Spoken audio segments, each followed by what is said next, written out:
안녕하세요. 이서 언니예요. 자기 일에 좋은 결과물을 낸 사람들이 하나같이 하는 말이 있어요. 저는 미친 듯이 했습니다. 정말 미친 듯이요. 무언가를 이루려면 무조건 미친 듯이 해야 합니다. 저는 이 말을 듣고 한동안 미친 듯이 산다는 것이 무엇일까? 라는 생각을 해본 적이 있어요. 여러분은 미친 듯이 산다는 말 생각해 본 적 있으신가요? 도대체 미친 듯이 산다는 말은 무슨 말일까요? 황논문 저자의 몰입이라는 책에도 저와 같은 생각을 했던 부분이 있더라고요. 저자는 최선을 다해서 후회 없이 인생을 살겠다라는 생각을 하게 되고 그것이 동기가 되어 몰입을 하게 된 스토리를 풀어냈는데요. 최선이라는 것은 무엇인가? 최선의 삶이란 어떻게 사는 것인가? 이 물음에 자신 있게 대답할 수 있는 사람은 그다지 많지 않을 것이라고 했어요. 확실한 답을 가지고 있는 사람은 성공한 인생을 살겠지만 많은 사람들이 어떻게 하는 것인지 최선인지 모르고 살고 있다고 말이죠. 저자 역시 최선에 대한 잘못된 이해 때문에 고생만 하고 성과를 잘 얻지 못했다고 하거든요. 저도 미친 듯이 사는 것이 무엇일까라는 질문을 스스로 하기 전에는 열심히, 최선을 다해서 이런 단어들을 썼지만 이 단어를 사용하면서 머릿속에는 지금 잠이 와? 잠잘 시간도 아껴야지. 컨디션이 안 좋아? 당연히 참아내야지. 괴로워? 뭐가 괴로워? 이겨내야지. 계속 이렇게 빠르게 생각하고 빠르게 행동해서 빠른 결과물을 내야 한다며 스스로 몰아세우는 것이 미친 듯이 하는 것이라고 생각했었는데요. 하지만 그 과정은 괴롭기만 하고 금방 지치게 만들었던 것 같아요.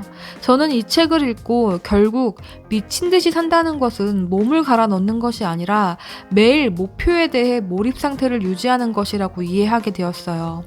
저자는 몰입을 하기 위해서는 정신적으로나 육체적으로 피로가 누적된 상태가 아니라 충분한 수면과 스트레스를 해소할 수 있는 규칙적인 활동을 통해 자신만의 페이스를 만들고 이것을 반복해야 한다고 말해요. 그리고 생각을 한 곳에 집중할 수 있도록 명확한 목표가 있어야 한다고 해요. 이 목표 설정에는 미해결된 문제 중에서 중요하고 핵심이 되는 것을 선택하고 난이도는 높지만 대단히 중요해서 그것을 푸는 것이 의미가 있어야 한다고 말해요. 몰입적 사고를 하기 위해서는 설정된 문제와 관련된 지식을 충분히 습득해야 하는데요. 충분한 지식과 관심이 있어야 몰입하기에 유리하다고 합니다. 몰입 초기에는 왜? 라는 질문을 통해 문제에 집중을 하고 몰입 상태에 들어간 이후에는 어떻게? 라는 생각으로 몰입을 유지하면 되는데요. 몰입은 명상하듯이 마음을 차분하게 하고 편안한 상태에서 천천히 생각하기라고 보면 돼요. 처음에는 잡생각도 들고 스스로 몰입 상태를 깨버리는 상황이 있지만 꾸준히 노력하고 주어진 문제에 의식적으로 몰입 상태에 들어간다면 수많은 문제 해결 능력과 아이디어가 떠오르게 된다고 말해요. 문제 해결 능력과 새로운 아이디어를 경험하게 되면 자신감까지 생긴다고 해요. 몰입에는 수동적인 몰입과 능동적인 몰입 상태가 있는데요. 위기 상황의 스트레스에서 시작되는 수동적인 몰입은 그 일을 하지 않으면 큰일 나는 위기 상황에서 일어나는 몰입 상태를 말해요. 예를 들어 사업 보도라든지 중요한 시험 공부할 때라든지 직무 수행할 때 수동적인 몰입 상태를 경험하게 되죠. 능동적인 몰입 상태는 어떤 일을 하는 것이 좋아서 미친 듯이 돌진하는 것이 능동적인 몰입 상태를 말하는데요. 수동적인 몰입을 경험한 사람들의 몸에서 기억하는 반응은 스트레스와 괴로운 기억을 남기기 때문에 위기 상황이 아니면 더 이상 몰입하지 않는 경향이 생긴다고 해요. 그래서 수동적인 몰입을 능동적인 몰입으로 바꿀 필요가 있다고 말하는데요. 생각해보면 저도 평상시에 편안한 상태에서 몰입을 하려고 하지만 잡생각으로 유지하기가 힘들어요. 그리고 위기 상태가 되면 단기간에 빠르게 이 상황에서 벗어나야 하는 상황을 겪다 보니 수동적인 몰입을 계속 해왔거든요. 그래서 간혹 위기 상태가 아닌 상태가 되면 아무것도 생각하기 싫다라고 생각해버리기도 하는데 그게 다 수동적인 몰입 상태 경험을 많이 해서 그런 것 같아요. 수동적인 몰입 상태는 위기감이 엄습할 때 몰입이 가능해지는 상태를 말하는데 저자는 등산을 예를 들어 주었어요. 어떤 산에 정상에 올라가는데 평균 3시간이 걸린다고 하자. 2시간 만에 올라가야 한다면 힘이 들 것이다. 이 산을 1시간 만에 올라가야 한다면 이번에는 힘든 것을 지나 고통스러울 것이다. 만약 이 산을 30분 만에 올라가야 한다면 그야말로 지옥의 산행이 될 것이다. 그러나 4-5시간에 걸쳐 천천히 산책한다는 기본으로 올라간다면 등산은 즐거운 놀이로 변한다.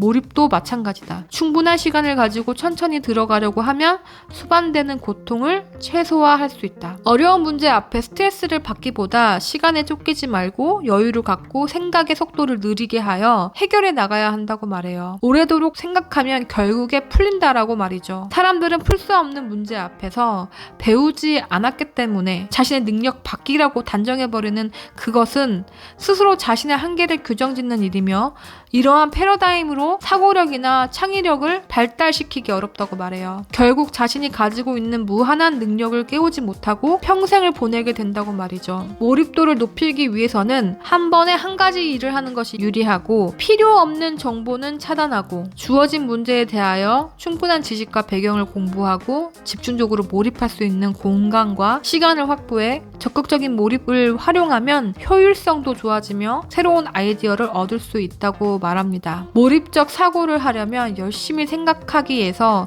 천천히 생각하기 해야 하며 천천히 생각하기를 계속 생각하면 깊은 생각하기로 바뀌고 여기서 계속 나아가 몰입도가 올라가면 생각하는 재미를 경험하게 된다고 말합니다. 저도 이것이 몰입이었을까 싶을 정도로 이 재미를 살짝 느낀 것 같은데요. 앞에서 말했듯이 미친 듯이 사는 것이 무엇일까 라고 한 주제로 생각을 정말 오랜 시간 했는데 나름의 답을 얻고 나니 나도 미친 듯이 살 수 있구나, 아니 그렇게 살고 있구나 라고 생각하게 되었어요. 마지막으로 저자는 생각 자체는 눈에 보이지 않는 허상이지만 집중할수록 눈에 보이는 성과가 되어 나온다고 말해요.